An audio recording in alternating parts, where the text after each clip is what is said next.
Welcome back to my channel, everybody. In today's video, we're going to do part 6 of my baseball card binder reveal cards for my personal collection. If you've been watching, I've been trying to do these once a week, and I'm kind of a little bit behind for this binder, so I apologize for that if anyone was waiting for it. This binder is just a regular 2-inch binder I found. I've even got it upside down there, the little pocket's on the wrong side. It's okay. Let me get this out of the glare, pick up my phone. We're going to start this thing off. Remember, on the last one we left off with Cal Ripken Jr. So here we have some Mariano Rivera. As always, these cards are maybe not the highest end. You're not going to find any, probably even $5 or $10 cards. I kind of like that one, the Bowman, I don't know if that's cracked ice or whatever they call it, card of Mariano Rivera. Anthony Rizzo, I know my man David M. has been a big Anthony Rizzo fan. David hasn't been able to make that many videos lately, but I still think he's an awesome guy, and I hope everything with him is doing all right. And he is a guy that I just have really appreciated his love for the hobby. And so him and Vintage Card Steve haven't really been able to make videos. They've probably just been busy with stuff. There's a first Bowman Chroma Rizzo when he was with the Red Sox. But these were two guys that kind of really influenced my channel and who started kind of doing some stuff like this that I kind of decided to piggyback off of as well. Home Run Challenge of Rizzo. I did not even have time to enter that one. I got it too late. Here's a couple of Luis Roberts. I forgot I even had Luis Robert in here. Bowman Platinum and Prismatic Prodigies. If you watch my videos from the summer, those were out of a $5 garage sale box that I got. I didn't even know they were in there. Victor Robles. I was really high on him last year, so I've got a lot of Victor Robles. Got the Rainbow Foil, Topps Chrome Rookie, just the base rookies. He is a really, really nice player. These two, which look like the same card, but this is called Glove Down and that's called Glove Up. I got a few more of those. I feel like he can turn into one of those all-around beasts. Right now, he's just more of a speed and defense, and I mean, he contributes on offense, but they kind of have him batting low in the order. Brendan Rodgers has just never quite found his footing quite yet in Colorado, but I still think he's got a shot. Alex Rodriguez, kind of a shame his cards never really took off in value, and I hate to say it, but it's kind of his own fault. He's kind of a polarizing guy. I don't hate Alex Rodriguez, but I read one of his books. Someone did a biography about him, and he definitely made some poor choices and handled things not very well in his lifetime, during his playing career, I guess. But it is what it is. You live and learn, so nobody's perfect. But those are my Alex Rodriguez cards. Some of these I picked up recently in like flea markets. A couple more of them going on here. Pudge Rodriguez was one of my favorites as a kid. This might be his rookie for Bowman. I could be wrong about that. Don't blow me up in the comments if I'm wrong. I always love these leaf cards. These are like the parallels with the black border around the outside. As a kid, those were some favorites of mine. I don't really remember him as being a Detroit Tiger. I kind of remember him playing with either Texas or winning the World Series there with the Miami. I guess back then they were the Florida Marlins. Scott Rowland might make it into the Hall of Fame, guys. There's not going to be that many great candidates over the next few years. Not any like complete shoe-ins like we've had the last few years. That ballot has been stuffed with awesome potential players. And Rowland might be a guy who can sneak his way in there in the next few years. Obviously a big name in Philadelphia and St. Louis is Scott Rowland. Jimmy Rollins, J-Roll. Notice he's been doing some commentating. I got this. This is a little die cut out of one of those clearance Panini Prism packs from Walmart back in the fall and winter. It's even numbered, I think. Can't really see right here. Right above the Panini, there you go. Numbered out of 60, so if anyone's a Jimmy Rollins fan, I don't even know what that's worth. Eddie Rosario. Don't know if he's really that great of a player, but I like him, and he's pretty solid. Here's my Pete Rose. Nothing too crazy. I was obviously not collecting. 1987 was my first year of collecting, so I don't have a lot of his old stuff. Here's some Mickey Mantle cards. I don't know if any of these are valuable or not. They used to always put Mickey Mantle into Topps releases, and they always had him as usually card number 7. And so I remember all these like home run cards from back in the day. These are just some like old Legends cards that I have, some old Babe Ruth ones, and even like a starting lineup of Joe DiMaggio that I have somewhere, probably at my parents' house. Oops, that's actually on this page. The the Nestle Babe Ruth card, that was one of my favorites as a kid. Probably not very valuable, but I don't know. Maybe it is. I haven't checked on these in a long time. These are just some of my old kind of legends of the game. because I didn't know a lot about the history of the game as a kid, but I knew these guys were absolute studs. Nolan Ryan still has a pretty good following. You remember he's got all these cartoon cards here with Sylvester the Cat, and I don't know the name of this guy. Kind of reminds me of the mascot for the Boston Red Sox. There's some junk wax Nolan Ryan. There's a starting lineup at the bottom. I'm not going to go over too much of Nolan Ryan because you guys have seen about every single Nolan Ryan card there is. By this point, there's the 87 design, which, like I said, was my first year getting back into it. That is obviously not real. That's a reprint, iconic rookie card from one of the past Topps releases. CC Sabathia also, I think, is a pretty good chance to be a Hall of Famer someday. He's got a lot of wins, had a lot of big postseason moments. Obviously has 3,000 strikeouts. And I like CC. Chris Sale is one of those guys who had a great dominant start to his career. A lot of people don't remember he started out as a reliever and they converted him to a starter, and it's usually the other way around. People usually start as a starter, and then when they become ineffective, people try to make him a reliever as a last-ditch effort to save their career. But he came up in the bullpen, just kind of lit people on fire, and then now he's obviously developed into one of the best starters in the league.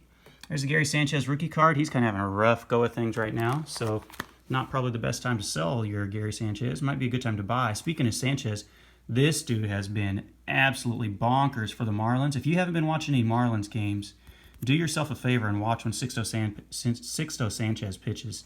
He was part of the JT Realmuto trade, and he has been insane with his changeup. It has been just so good.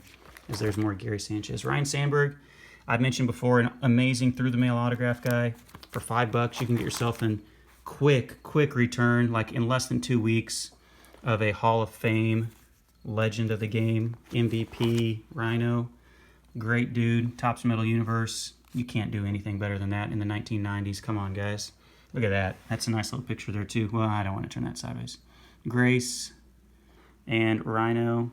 I don't know actually who that other guy is. One of you Cubby fans might have to fill me in. That would be a cool card to get autographed, those Topps Gallery ones. Got some Johan Santana. I really liked him. When he first came up, he was another guy that just came up as like a dominant bullpen guy, kind of like Chris Sale, and then turned into an amazing starter. And just obviously threw that one no-hitter. They threw him like 140 pitches or whatever.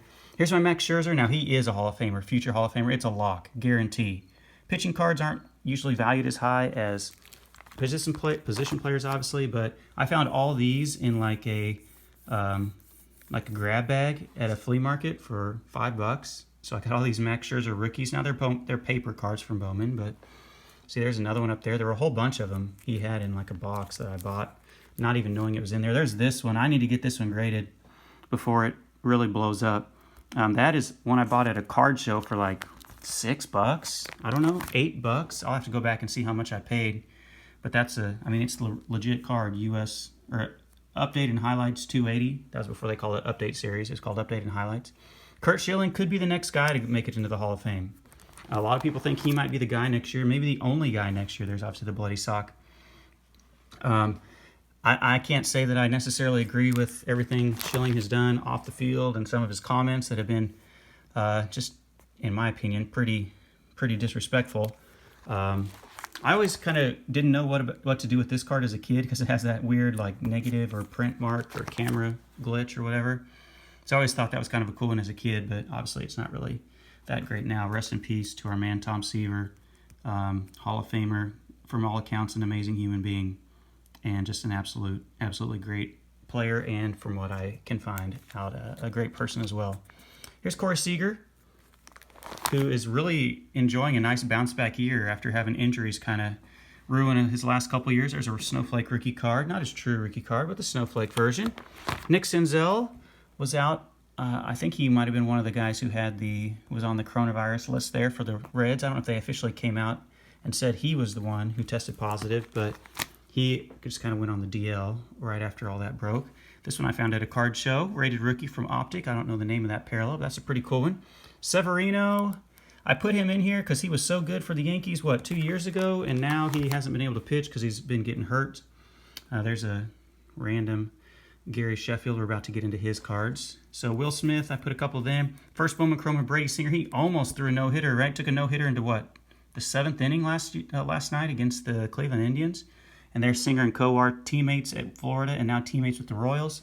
Kowar hasn't been called up yet, but he will maybe get that call next year. It's one of my original pages. Look how thick it is. I've had this page since the 1980s, guys. I used to try to mimic Gary Sheffield that when I played baseball in high school, just messing around, or whenever we played slow pitch softball. I didn't know that was a numbered card. That's cool. Out of $4.99, don't even know where I found that. Probably a flea market, like a grab bag pickup. I know I didn't seek that card out on purpose. Hall of Famer Lee Smith, one of the first closers, at one time had the MLB record for most saves, but has been surpassed now by a couple other players. Here's where our puppy chewed up my original card of sleeve there of Ozzie Smith, the Wizard. Being in Missouri, Ozzie Smith is a big part of Missouri baseball. St. Louis Cardinal fans really have endeared themselves to Ozzie Smith, and for good reason. He was an awesome player. There's a young John Smoltz. Don't think I have any of his rookies, but there's some decent John Smoltz cards. That might be a rookie of his, don't know. Obviously not worth very much. As we kind of go through some of these random John Smoltz cards, that's actually a poster. You can unfold it, and it turns into a little poster. Here's Blake Snell. I enjoyed watching him play MLB The Show on the Twitch TV app and website. He does a lot of stuff on Twitch TV under Classically Famous. You can search for him. He seems like a real chill guy. He said he's not a partier, not a drinker, not one of those guys. And he just, it's like, I don't want to mess with any of that. I just want to go home and chill with my dog and play video games. So that kind of suits my style sometimes too. Mike Soroka obviously was amazing last year. There's his rookie. I believe this is out of Update from 2018. It is Update series. And I found all of these at like a card show for like 50 cents each or 25 cents each. And I think the kid who was selling them didn't even know that he had them in there, and he probably would have had them priced higher if he, because that was when he was doing really well last fall when I picked those up. Sammy Sosa, his cards kind of jumped up there for a while during that documentary. I don't have any great Sammy Sosa cards, as you can see here. These are all just kind of random Sammy Sosa cards, though I do love me some Topps Stadium Club and Topps Stadium Club inserts. Kind of been bummed I haven't been able to find Topps Stadium Club yet this year, but I'll eventually find it. Don't worry. I will eventually get there. These are some cards that I pulled out of just random grab bags from that same flea market. My Juan Soto collection is not the greatest. I have the rookie debut. That's probably, what, a $5 card? You can find that for $5 in a lot of places. But I don't really have any amazing. This is one of my... I posted a video when I pulled this card, and it's like one of my least viewed videos. And I just think that's an awesome card from Optic from last year. But that video only has like 40 views. But that was really before I had too many subscribers.